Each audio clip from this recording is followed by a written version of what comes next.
किसी नौकर का, किसी हाड़ी का, किसी का कोई सहारा नहीं लेती। मेरा लाल है, मेरी लाल की सेवा मैं करूंगी। अगर आज मैं उसकी सेवा करूंगी तो ये बुढ़ेपा में मेरी सेवा करेगा। स्वयं जाते हैं, स्वयं दूध पिलाती है, स्वयं मक्खन खिलाती है, स्वयं उसको स्नान बनाती है, स्नान करवाती है, स्वयं समस्त प्रकार के जितने भी काम हैं आज स्वयं मैया यशोदा लाला के जितने भी काम हैं सबको स्वयं करती है। लेकिन आजकल के बच्चों को तो केवल डिब्बे का दूध पिलाया जाता है, इसलिए उनका जो दिमाग होता है ना, अब डिब्बे का दूध पिलाओगे। अब जब डिब्बे का, हमने देखा है बहुत सी जगह, बहुत सी माताएं तो ऐसी हैं जिनको अपना बच्चा उठाना नहीं जानती। हाँ, बहुत सी हमारी बहनें ऐसी हैं जिनको अपना जो बच्चा होता है ना उसको उठाना नहीं जानती है। वो नौकर लगाते हैं, चपड़ासन जिसको बोलते हैं। हाँ, सवेरे सवेरे उसको ड्यूटी पर जाना है, बच्चे को घर पे छोड़ दिया, बोल दिया डिब्बा ले आना, दूध पिला देना। डिब्बा पे दूध लाते हैं, दूध पिलाते हैं। इसलिए उनका जो दिमाग होता है ना, दिमाग, ये दिमाग के अंदर ट्रांसमीटर होता है। वो ट्रांसमीटर जब तक काम नहीं करता है जब तक उसको ऊर्जा सही नहीं मिलती है, और जब उसको ऊर्जा सही मिलेगी तो ट्रांसमीटर ऑटोमेटिक काम करने लग जाता है। उस ट्रांसमीटर को आज डिब्बे का दूध मिलता है तो उसकी ऊर्जा, उसको ऊर्जा कैसे मिलेगी? उनका दिमाग भी डिब्बे की तरह रहता है। आज मैया स्वयं सेवा करती है, बड़े प्रेम से रहते हैं, बड़े लालन पालन से रहते हैं। एक दिन आगे चल करके देखो एक दिन क्या होता है। एक सुखिया नाम की मालिन है,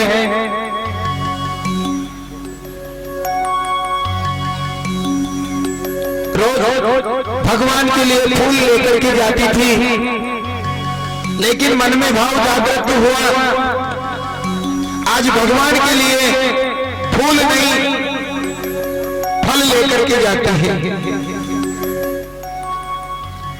टोपला मस्तक पर रखा, उसमें 2-4 फल रख लिए, कदली के फल। कदली के फल जानते हैं? कदली के फल किसको बोलते हैं? केले को बोलते हैं। टोपला रखा सिर पे,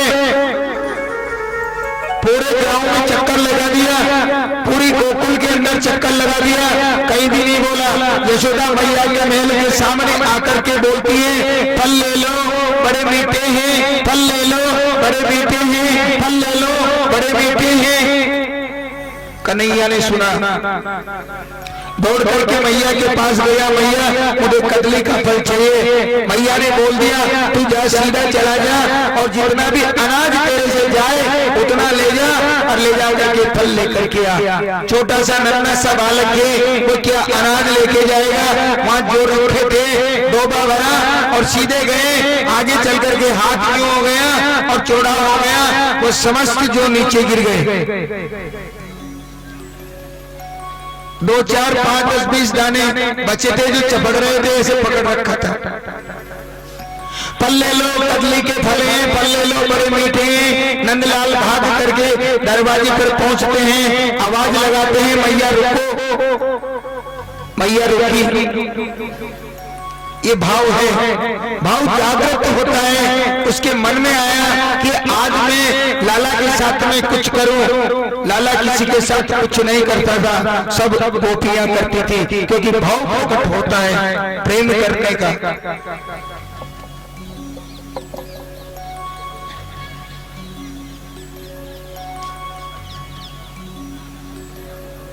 बोलो लाला, मैया मुझे फल दे दे। लाला मैं तुझे फल तो दे दूंगी, ये प्रेम का प्रतीक है, लाला मैं तुझे फल तो दे दूंगी, लेकिन तुझे मेरी गोदी में बैठना पड़ेगा। अब छोटा सा बालक है, कोई थोड़ी देर के लिए मान लीजिए मेरे पास आ जाए, वो कहे कि बाबा मुझे तो ये अमरूद दे दो, तो अमरूद तो दे दूंगा, लेकिन तुम्हें मेरे पास रुकना पड़ेगा या फिर बैठना पड़ेगा। मैं फल तो दे दूंगी, लेकिन तुम्हें मेरी गोदी में बैठना पड़ेगा। ठीक है मैया, बैठ गए हो। अब एक बात है, तुझे मुझसे मैया कहना पड़ेगा। ठीक है मैया, मैंने मैया भी कह दी। अब तो फल दे दे, अब भी फल नहीं दूंगी तो तू मेरे होठों को, मेरे गालन को चुम्बन दे। यानी कि भगवान श्री कृष्ण आज उस सुकिया नाम की मालिन के गाल पे चुम्बन करते हैं। सुकिया नाम की जो मालिन है भगवान श्री कृष्ण से प्रेम करती है। ये प्रेम क्या रस है, प्रेम किया, बड़ा आनंद मिला। सुकिया नाम की मालिन ने कहा कि कन्हैया तुझे जितना भी फल खाना है ये पूरा फल तू ले जा, मुझे कुछ नहीं चाहिए। और वह हाथ है ना, वह हाथ में झलडा दिए उस टोपले के अंदर और उसमें से 2 फल उठाए और सीधे कन्हैया लेकर के गए और प्रेम में मगन है। श्री कृष्ण गोविंद का चिंतन चल रहा है और वो सुकिया नाम की मालिन उस खाली टोपले को उठा करके मंगल गीत गाती हुई, भगवान श्री हरि की कथा करती हुई, भजन बोलती हुई सीधी अपने घर चली जाती है। और जैसे महाराज घर गई तो धीरे धीरे धीरे धीरे धीरे धीरे जब घर पहुंची तो वो जो टोपला था वो इतना भारी हो गया कि जैसे उसने अंदर प्रवेश किया सिर से नीचे पड़ गया और हीरे मोती बिखर गए वहां पर,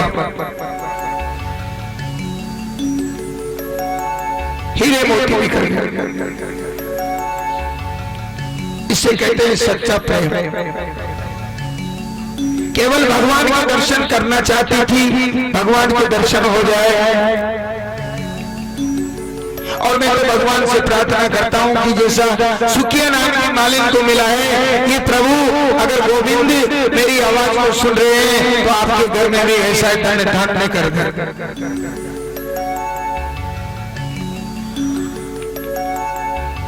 भगवान का भजन करने वाला कभी उदास नहीं हो सकता, भगवान का भजन करने वाला कभी भूखा नहीं रह सकता,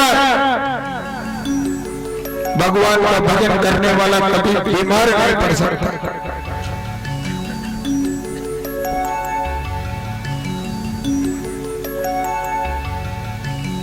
कभी बीमारी नहीं लगती। केवल एक बीमारी लग जाए केवल भगवान के भजन करने की तो यूं समझ लो कि ये बीमारी लगने के बाद में किसी भी और दूसरी बीमारी का अधिकार नहीं है कि वो तुम्हारे शरीर के अंदर प्रवेश कर जाए। कुशिया नाम के मालिन बड़े भाव से कीर्तन करती हुई घर पे आए, आनंद हुआ। इधर क्या नाम है, कंस ने फिर एक किसी राक्षस को दे दिया। कितनी प्रकार की लीलाएं हुई वहां पर देखो। एक दिन कन्हैया ने उद्यम ज्यादा की, यशोदा मैया ने उखल से बांध दिया। बलराम जी आए, मैया से कहने लगे मैया इसको छोड़ दो, डांट के उनको भी बिठा दिया। मैया ने दुनिया भर का साधन वहां पर किया, कहीं से रस्सी लाई, कहीं से कुछ किया, लेकिन जब श्री कृष्ण भगवान को जब औखल से बांधा है तब मैया रस्सी लाती है, कृष्ण को बांधती है तो रस्सी छोटी पड़ जाती है, फिर जोड़ने के लिए रस्सी लेने जाती है, फिर उसको जोड़ती है, फिर बांधती है, फिर छोटी पड़ जाती है। यानी कि दिन भर हो गया लेकिन अभी तक भगवान बंधने नहीं है। फिर भगवान ने सोचा कि मैया बांध रही है तो प्रेम से बांध रही है, बंध जाओ, बंध गई, औकल से बांध दिया। भगवान बंधे हुए हैं, सभी कह रहे हैं इनको छोड़ दो। भगवान ने इशारा किया, मैया ने बांधा है, मैया छोड़ेगी। माता रोहिणी आती है, माता रोहिणी ने कहा कि इसको छोड़ दो। तो फिर उसके बाद में देखो मैया ने मैया के हृदय में प्रेम जागृत हुआ। मैया रोने लग गई और रोते रोते अपने कन्हैया को जाकर के छोड़ते हैं। इसके बाद में आज कंस ने देखो किसी एक राक्षस को और भिजवा दिया। वह राक्षस जो है मायावी राक्षस होते हैं, कोई भी रूप धारण कर लेते हैं। उसके पीछे से दूसरा राक्षस आया, दो पेड़ खड़े थे, पेड़ों में प्रवेश किए और जैसे उन्होंने प्रवेश किया उसके नीचे कन्हैया बैठे थे, ग्वाल बाल बैठे थे, वो पेड़ उनके ऊपर गिर गए। भगवान अंतर्यामी हैं, भगवान जानते हैं कि ये कौन है। भगवान ने उनका भी कल्याण किया। तुम में से कोई भी लोग आता है आकर के गोवर्धन जी बना लो। ये समस्याएं होती करती रहती है। कभी पूतना आई देखो, फिर कृणावर्त आ गया, फिर षटकासुर आ गया, फिर दावा अग्नि, भगवान ने अग्नि को पीना पड़ा। दो राक्षस आ गए, बहुत बड़े राक्षस थे, वो आग उगल देते, पूरे ग्राम में आग लग गई। भगवान आए, उन्होंने उस आग को पिया। आज दो पेड़ खड़े हैं, उनके अंदर दो राक्षस आ गए, प्रवेश कर गए तो पेड़ नीचे गिर गए। इधर नंद बाबा ने कहा कि हम यहाँ पर नहीं रहेंगे, हम ये गांव छोड़ दें। तो गोकुल को छोड़ दिया। कामरिया को राज तजो तीनों तज डारो। भगवान के लिए मैं कुछ भी कर सकता हूँ, मेरे लाला के लिए मैं कुछ भी कर सकता हूँ। ये छोटी मोटी बात है। मेरा लाला जब खुश रहेगा तो मैं वहां जाकर के रहूं तो अच्छा है। और इसी कारण उन्होंने एक मीटिंग बुलाई और मीटिंग बुलाने के बाद में इनके जो छोटे भाई थे उन्होंने कहा कि यहाँ से थोड़ा दूर चल करके एक वृंदावन नाम की जगह है, वृंदावन नाम का एक वन है, वहां पर बहुत ही अच्छी जगह है, यमुना जी का किनारा है, हम वहां पर रह लेंगे। तो समस्त प्रकार के जितने भी धन थे, अपने मेल वगैरह सबको छोड़ करके नंद बाबा वहां से सीधे वृंदावन धाम आ जाते हैं।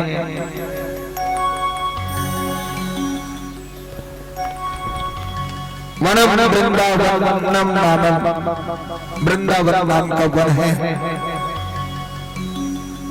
अब देखो पहले कोई मोटर गाड़ी तो थी नहीं, बैलगाड़ी थे। बैलगाड़ियों में अपने अपने जितने भी जो सामान थे वो सभी सामान उसमें जमाए। कृष्ण बलराम के लिए अलग से एक बैलगाड़ी बनाई, उसमें एक झांकी सजाई, सभी उनमें बैठे और सभी उनमें बैठ करके देखो ये सीधे कहाँ आ गए, वृंदावन।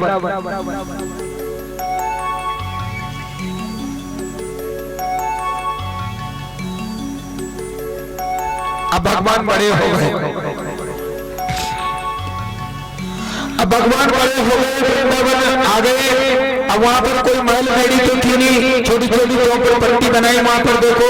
अब छोटी छोटी चौपर पट्टियां बना करे, फिर थोड़ी आगे और बढ़ाई, तो ऐसे करके बढ़िया उन्होंने अच्छी अच्छी बढ़िया सुंदर छोटी छोटी टापियां बना ली, फिर छोटे छोटे महल बना लिए। उनमें भगवान विराजमान है, भगवान भी उसी में रहते हैं, नंद बाबा भी वहीं रहते हैं। लेकिन आगे चल करके एक समझौता हुआ कि भगवान की दो मंडलियां बन गई, एक बलराम जी के साथ और एक कन्हैया के साथ।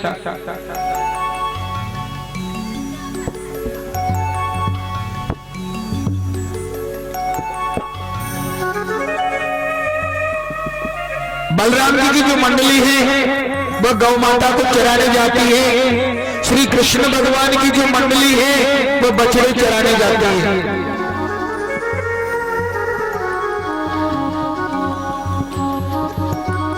अब बछड़े चराने का काम है। सवेरे उठते हैं, रोज बछड़े चराने जाते हैं। मैया जो है ना, मैया रोटी बांध देती है। प्रेम से दिन में भूख लगती है, बैठ करके वहां पाते हैं। शाम को लौट करके घर पे आते हैं, सवेरा वही काम। लेकिन महाराज एक दिन क्या हुआ कि भगवान श्री कृष्ण अपने सखाओं के साथ में मिलकर के बछड़े चराने के लिए जब जा रहे थे तो जंगल में पहुंचे। और उस जंगल में एक राक्षस रहता था, अगासुर नाम का। अगासुर, अब ये जो अगासुर नाम का जो राक्षस है ना, ये अलग अलग वेश बनाता है। पहले तो क्या है, बगला बन करके पानी में आके बैठ गया, कहते हैं ना बुगला बगला, हाँ सफेद, हाँ ये तो बुगला बगते भाई। भगवान समझ गए कि ये राक्षस है, वहां से आगे निकल करके चले गए आगे। अब अगासुर नाम का राक्षस है। अब अगासुर नाम के राक्षस ने क्या किया, एक बहुत बड़ा मुंह कर लिया, बहुत बड़ा। कितना बड़ा कि मुंह फाड़ने के बाद में एक मुंह यहाँ है, दूसरा 12 तक पहुंच जाए, इतना बड़ा। क्यों? इधर 9 लाख गाय है नंद बाबा के। अब 9 लाख गाय में से अगर मान लीजिए 25% भी अगर दूध देने वाली हो तो कितने सारे बछड़े हो गए। और कहते हैं कि ब्रज 84 कोष में 4 गांव निज धाम, पावन मथुरा वृंदावन, बरसानो नंद गांव। कितनी गोपियां होगी, कितने ग्वाल बाल होंगे। अगासुर नाम का राक्षस है, मुंह फाड़ के बैठा है। सीधे गए,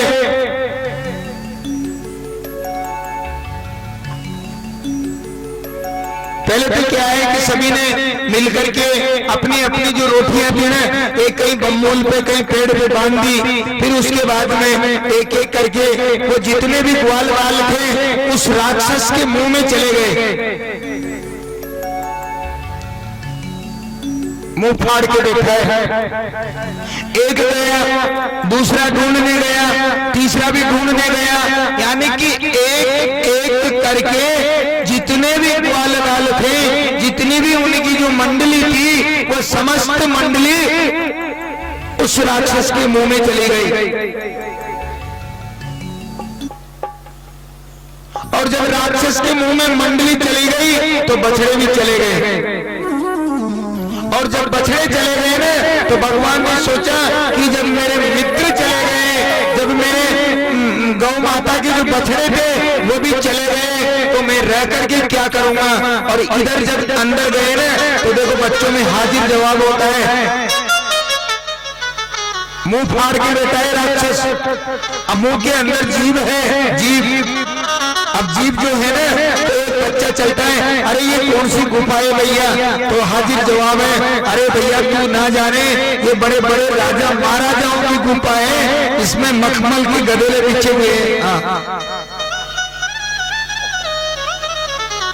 राजा महाराजाओं की गुफा। अरे भैया ये तो बड़ी अच्छी गुफा है। किसी दूसरे ने बोल दिया कि देख कितनी बढ़िया गुफा है भैया, इतने इसमें कितना सौंदर्यकरण है, कितनी अच्छी लाइटें लगी हुई है। क्योंकि राक्षस के जो दांत है ना वो बड़े बड़े दांत हैं, वो चमक रहे हैं बिल्कुल बिजली की तरह। तो किसी दूसरे ने बोल दिया कि भैया जो बड़े बड़े राजा होते हैं ना उनके यहाँ तो ऐसी लाइटें लगती है। एक एक करके सभी चले गए। इधर इस राक्षस ने सोचा कि जब तक कन्हैया, क्योंकि मारना किसको था, कन्हैया, कि जब तक कन्हैया अंदर न आ जाए तब तक मैं मुंह बंद कैसे करूं। और जैसे कन्हैया ने प्रवेश किया तो इसने मुख बंद कर लिया, और जैसे मुख बंद किया तो कन्हैया ने अपना रूप धारण कर लिया और अगासुर नाम के राक्षस को खत्म कर दिया।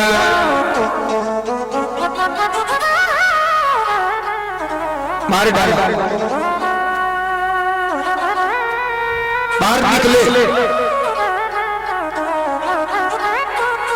अब जब बाहर निकले तो सभी जितने भी ग्वाल बाल थे सभी मिलकर के बैठे, भैया भूख लग रही है। तो सभी वहां पर जितने भी थे, तो इसमें क्या है कि देखो श्री कृष्ण भगवान भोजन तो लेकर के आते थे, लेकिन एक नियम था, भगवान के घर से जो भोजन आता था वो सब ग्वालों में बांटा जाता था, और जितने भी ग्वाल थे वो एक एक टुकड़ा करके इकट्ठा करते थे, तब भगवान श्री कृष्ण पाते थे।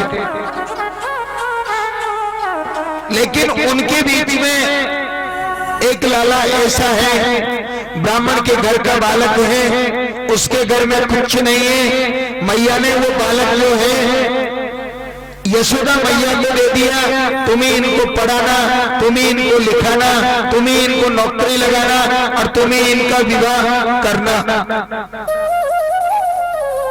लेकिन आज भगवान के अंदर प्रेम जागृत होता है, सभी ग्वाल बैठे हैं, सब अपना अपना भोजन आज मुझे करवा रहे हैं, क्यों न मैं भी इसके हाथ का भोजन करूं।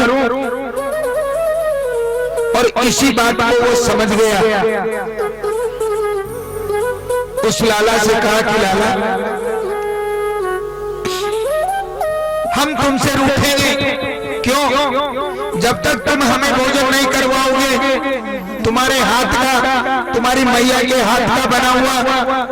वो दौड़ करके घर पे गया, घर पे जाकर के देखा तो 2-3 दिन की, 4 दिन की सूखी रोटियां वहां पड़ी है। इसने जाकर के उन रोटियों को देखा तो ये सूख गई, उसको ले जाकर के क्या करूंगा। और जब अंदर गए तो 3 दिन की जो कड़ी की सब्जी होती है, जिसे हम खाटा कहते हैं, वो कड़ी की सब्जी उसमें पड़ी थी। उस हांडी को लेकर के आया और आकर के रास्ते के अंदर बैठ गए, रास्ते में बैठ गए। हमारा रास्ते में बैठ करके सोचने लगे, विचार करने लगे। कौन सा विचार करने लगे? वो कन्हैया है, वो माखन खाता है, मिश्री खाता है, ये खट्टी छाछ की बनी हुई है, इसका कहीं खट्टा मन ना हो जाए, मैं इसको फेंक दूं।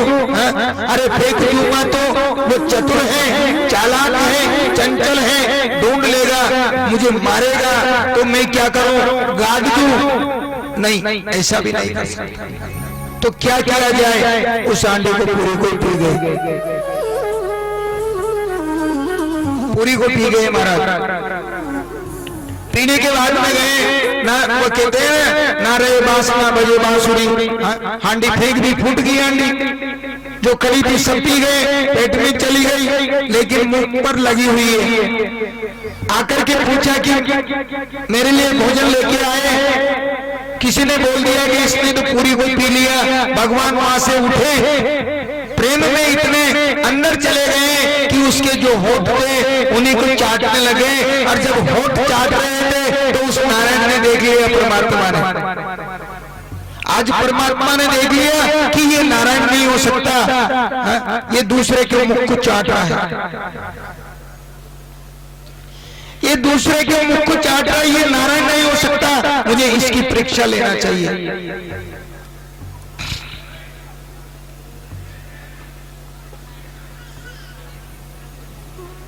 और भगवान नारायण ने क्या किया? ब्रह्मलोक से ब्रह्मा जी ने क्या किया? इधर भगवान नारायण स्वयं कृष्ण बन करके आए, और उधर ब्रह्मा जी क्या सोच रहे हैं कि ये नारायण नहीं हो सकते। ब्रह्मा जी वहां से आए, मौका देखा, इनके बछड़ों को चुरा करके ले गए।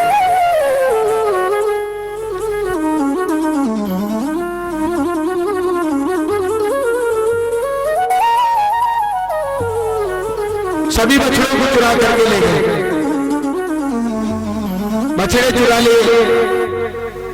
फिर मौका देखा, ग्वाल बालों को भी चुरा लिया।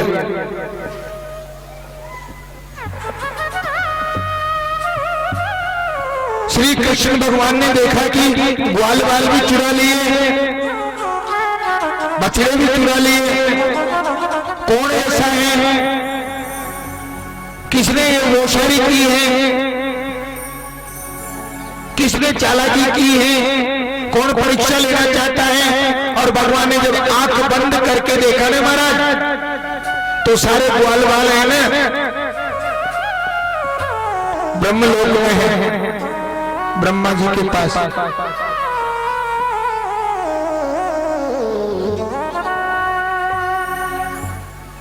बछड़े भी वही है। अब ब्रह्मा जी गए तो कोई काम, कन्हैया ने क्या किया, आंख बंद की और अपना जो रूप बना करके ब्रह्मा जी का, और सीधे ब्रह्मलोक में पहुंच गए। ब्रह्मा जी बाहर आ गए कोई काम के लिए, सिंहासन पर बैठ गए। अब बैठे बैठे कह रहे हैं कि देखो आजकल जो है ना नकली बेरुपया लोग आते हैं, हाँ रोज नकली बेरुपया को जानते हैं ना, जो नकली पुलिस बन करके आ जाता है, कभी मदारी बन के आ जाता है। उसी प्रकार से आज भगवान नारायण कह रहे कि नकली बेरुपया बन करके आते हैं रोज। किसी को अंदर मत आने देना, बाहर आ जाए वहीं से भगा देना। मेरा भी रूप धारण करके कोई भी आ सकता है, हाँ कोई भी आ सकता है।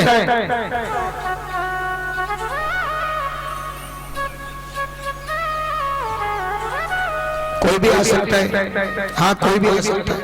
और इतनी बात कहना था, इतने में तो बाहर है ब्रह्मा जी आ गए। अब वो जो लोग हैं उन्होंने देखा कि ब्रह्मा जी तो अंदर बैठे, ये ब्रह्मा जी कैसा।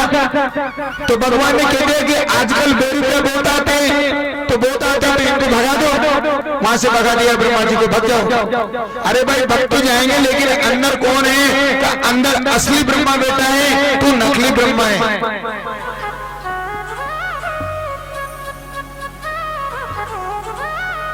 ब्रह्मा जी ने आंख बंद करके देखा, और जैसे ब्रह्मा जी ने आंख बंद की तो नारायण के दर्शन हुए।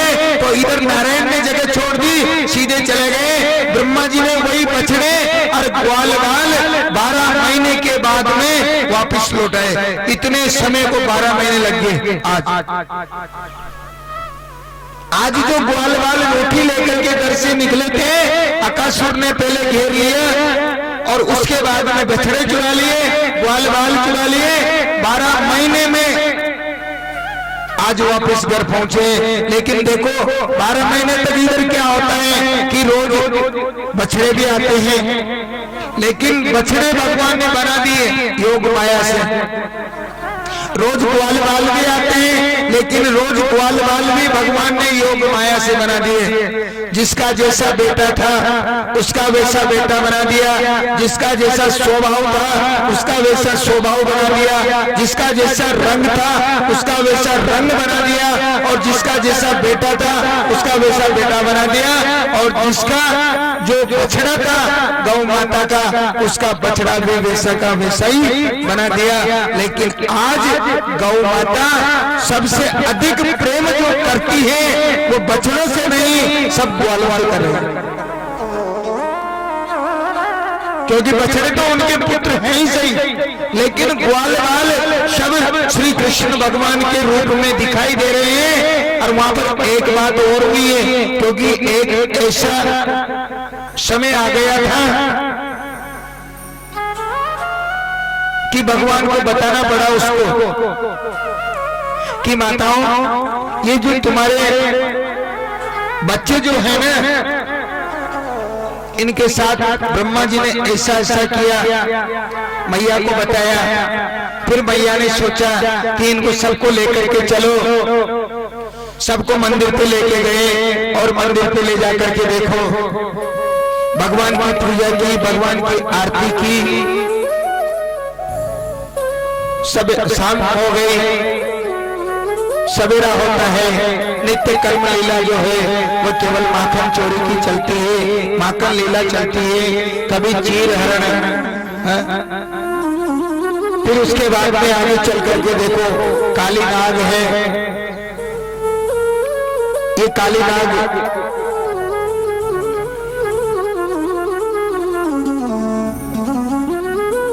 ये काली नाग जो है ये यमुना मैया में रहता है। ये जो काली नाग है इसके अंदर विष भरा हुआ है, लेकिन जो काली नह पर कोई भी गौ माता अगर जाती है, पानी पीती है तो वो मर जाती है। एक दिन गौ माताएं वहां पर गई, प्यास लग रही थी, पानी पिया, मर गई।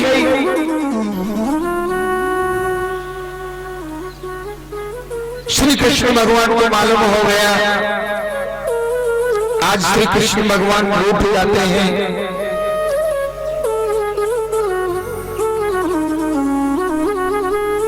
मैया ने समझाया, सभी सखा घर पे आए, सखाओं के साथ में खेलने का बहाना बनाया, काली घर पर चले गए, गेंद का बहाना बनाया, गेंद को काली घर में फेंका। श्री धामा ने बोला कि मुझे तो वही गेंद चाहिए। भगवान ने पानी में डुबकी लगाई, काली नाग के पास चले गए,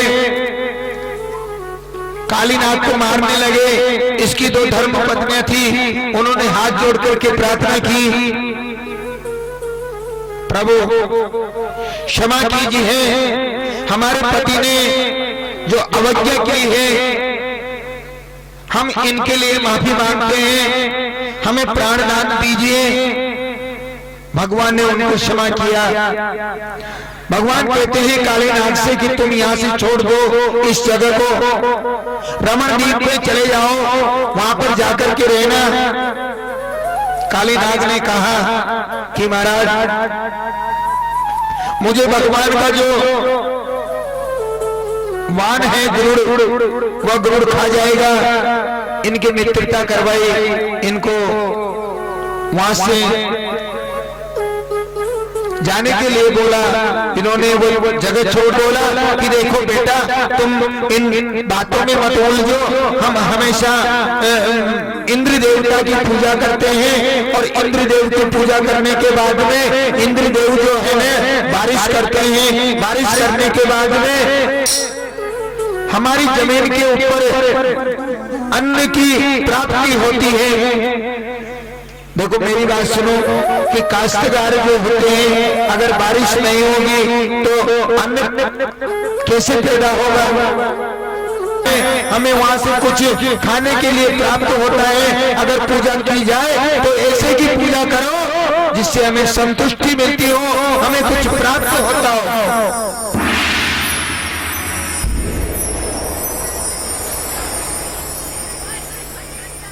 ऐसी की पूजा नहीं होनी चाहिए कि जो क्रोध करे। सभी ने कहा कि कन्हैया, अगर आज इंद्र की पूजा नहीं होगी तो इंद्र देव नाराज हो जाएंगे, और इंद्र देव जब नाराज हो जाएंगे तो फिर काम तमाम हो जाएगा। आइए आइए, हमारे बीच में 12 से पधारे हैं। आइए श्रीमान श्री राधे गोविंद हरे मुरारे। इनकी मंडी में आरत है श्रीमद् भागवत कथा का पता चला, 12 से चले आए हैं। देखो इन्हीं के मोहल्ले में हर साल हमारी कथा होती है। जो सवेरे भाई साहब आए थे, मैनेजर साहब, उनके मोहल्ले में भी हमारी कथा होती है हर साल। उनके मोहल्ले में तो अभी होगी, अपने जो फरवरी का जो महीना चलेगा।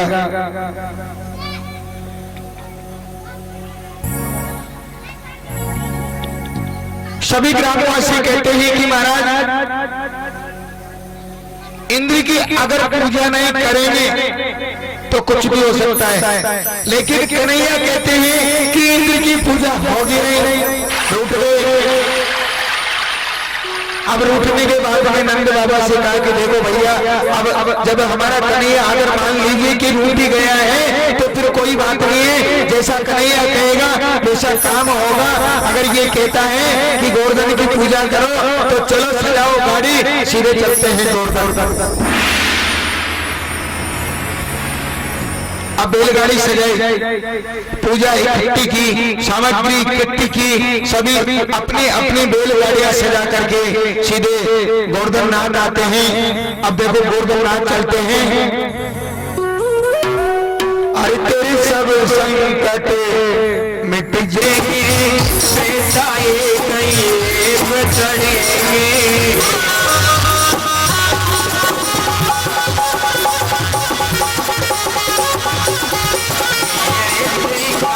संबल हो जाए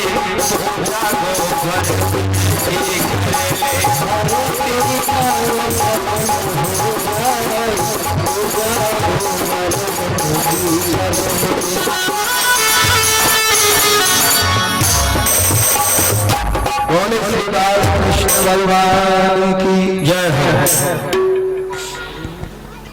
सभी अपनी अपनी बैलगाड़ियां सजा करके श्री गोवर्धन नाथ जी के यहाँ पूजा करने के लिए चलते हैं।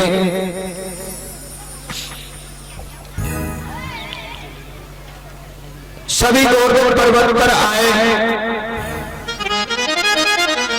अपनी अपनी बैलगाड़ियां छोड़ी, सभी कन्हैया के पास गए। कन्हैया ने कहा कि देखो हम गोवर्धन नाथ के पूजा के लिए सबसे पहले स्नान करवाएंगे।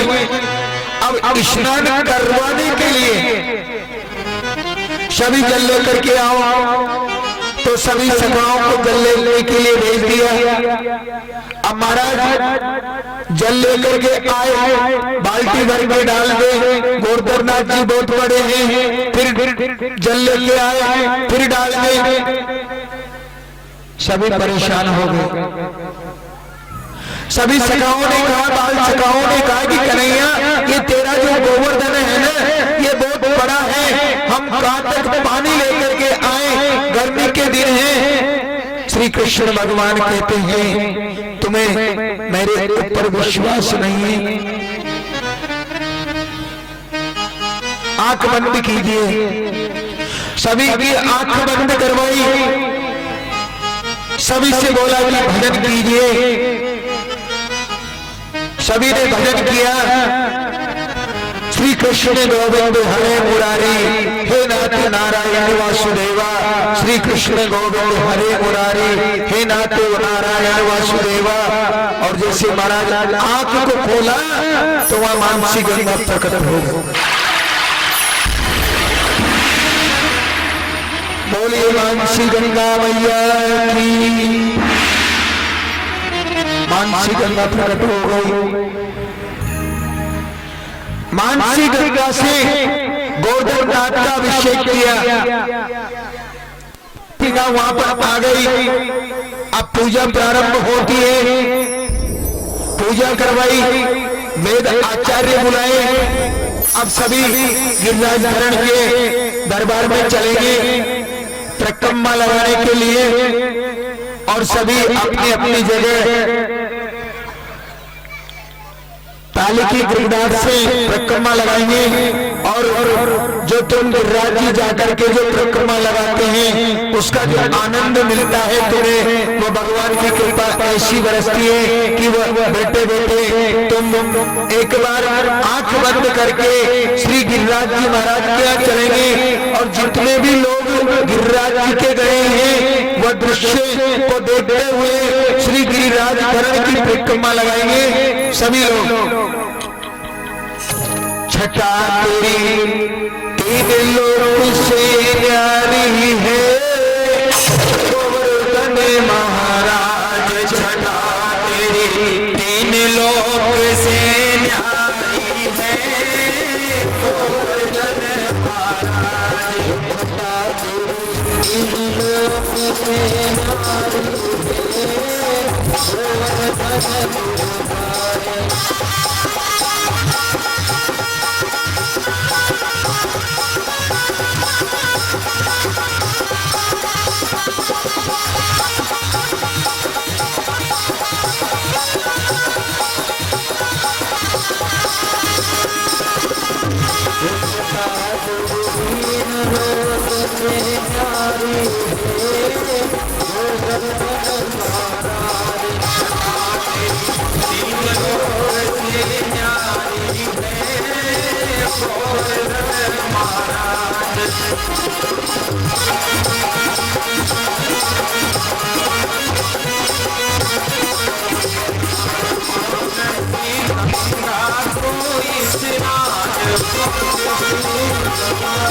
बोलिए कृष्णचंद्र भगवान की हो।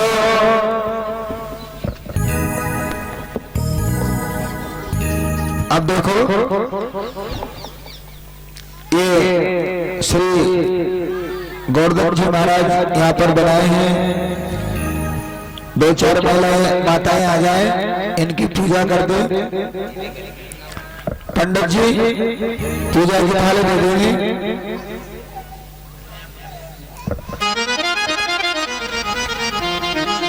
कल के लिए विशेष आग्रह है। एक तो कल महारास होगा, थोड़ी कल कथा लंबी भी चल सकती है, इसलिए आप ठीक 12 बजे आ जाया करो। कल श्री कृष्ण भगवान का विवाह होगा और जब तक विवाह नहीं होगा वहां तक कथा चलेगी।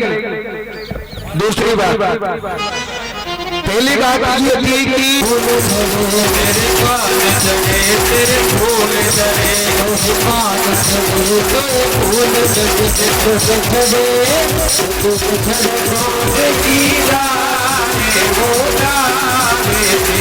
माथे मुकुट विराज रहो गोवर्धन महाराज महाराज, माथे मुकुट विराज रहो।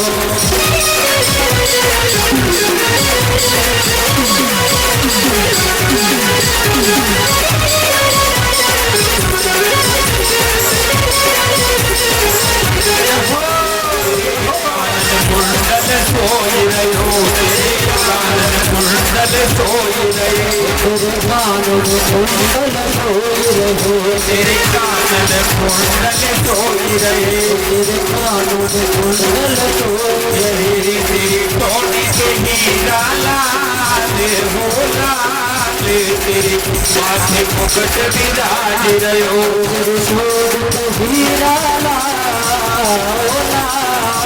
तेरे माथे मुकुट विराज रहो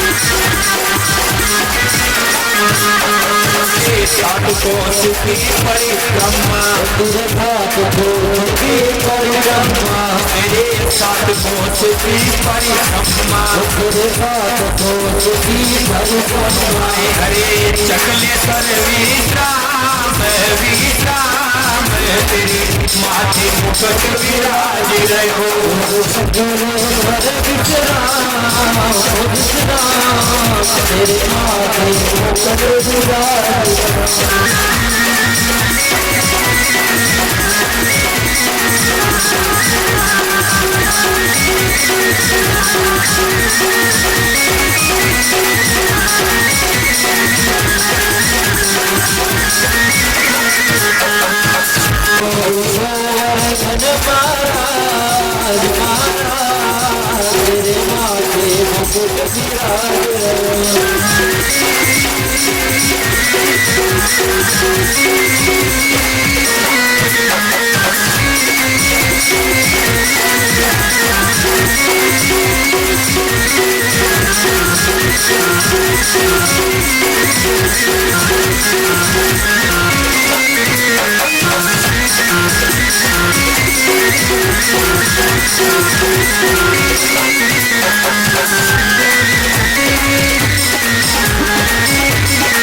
अपनो जन्म सफल करी